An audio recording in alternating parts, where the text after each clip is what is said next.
Lucky to get out alive, 19 South Africans escape the Israel-Hamas war and make it back home. I call on every government in every country to make gender apartheid a crime against humanity. A fellow Nobel Peace Prize winner talking about a man whose legend lives on so many levels. And look who was in our studios today before taking his brand to New York. Hello, I'm Jane Dutton. Remember to like and subscribe. This is Eyewitness News.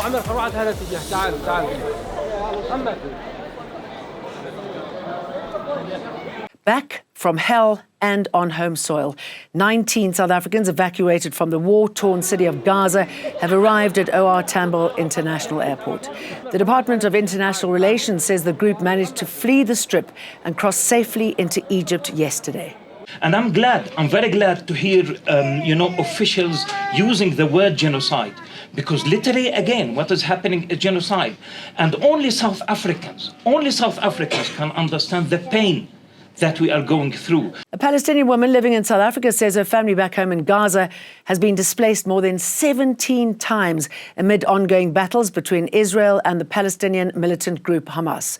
Gift of the Givers team member Aya Jaber was born and raised in Gaza and witnessed 2 wars there before moving to South Africa. Jaber says her sister's house was bombed on the second day of the war and has lost dozens of family members. Throughout this war, every single second, I think that I lost this person or I lost that person. A whole branch of my family got wiped out. And obviously, it's not easy, but I had to be strong for my family. I phoned them and they were strong for me. We give strength to each other like that. So a few days after, we heard the news of other family members. My mother's relatives from here and there, my father's first cousin and his entire family, 20 of them, got bombed, all of them dead. Turning the legal process of a murder of an innocent jogger into an issue of race and PR. A lawyer for Bafana Mahungela, accused of killing Joburg teacher Kirsten Kluyts, has suggested that his client's arrest for the crime could have been a, quote, publicity stunt. Amazing that the Miwe case took years for them to get the right culprits. But with this one, within days, they've got the right person. But one wonders as to whether, are they not doing it for a public stunt? Remember, black life does count as much as white life counts. Kluyts was found dead after taking part in a My Run event at George Lear Park in Sandton in October. She was reportedly raped and strangled to death.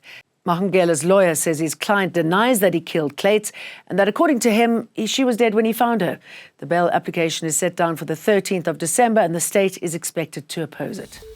The economy has contracted for the first time in the third quarter of the year after showing some green shoots in previous quarters. Stats SA says economic activity has shrunk by 0.2% in the 3 months through September. That's worse than expectations. Agriculture, manufacturing and construction are some of the industries that dropped in output. The country's head judges say there's little protection for them against intimidation and misinformation. Judges at a 3-day conference spoke about the rise of threats directed at presiding officers who are dealing with high-profile cases. Last week, a fake intelligence report alleging corruption in the highest levels of the judiciary made rounds on social media. It was even shared by members of parliament, UDM leader Bantu Holomisa and the EFF's Busisiwe Mqwebane. The report has since been debunked. The Commission of Inquiry looking into the Marshalltown fire is hearing an application to have advocate Thulani Makubela recused as one of the inquiry's commissioners.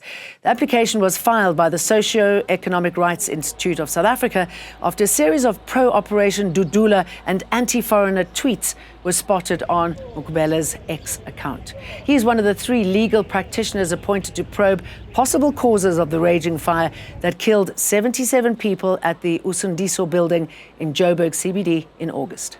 The Commission of Inquiry looking into the Marshalltown fire that killed 77 people has heard submissions from SERI and evidence leaders in the commission on why Thulani Makubela should be removed or recused as one of the commissioners in the commission.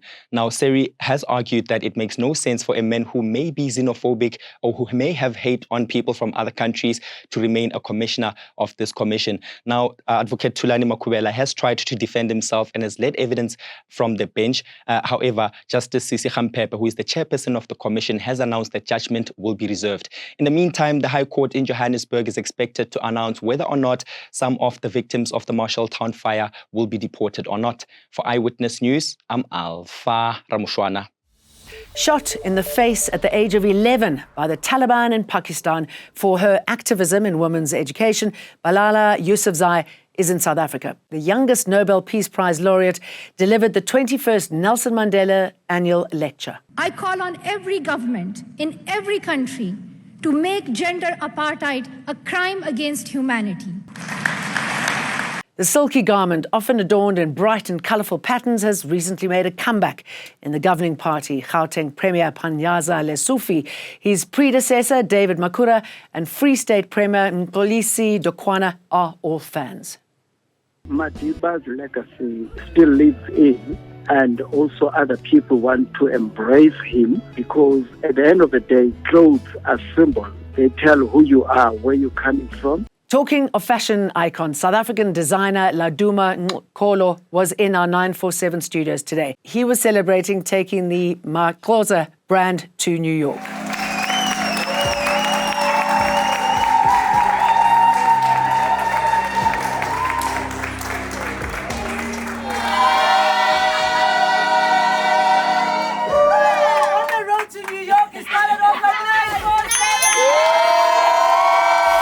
Eyewitness News, in touch, in tune, and independent. For the latest, log on to ewn.co.za or ewn.mobi.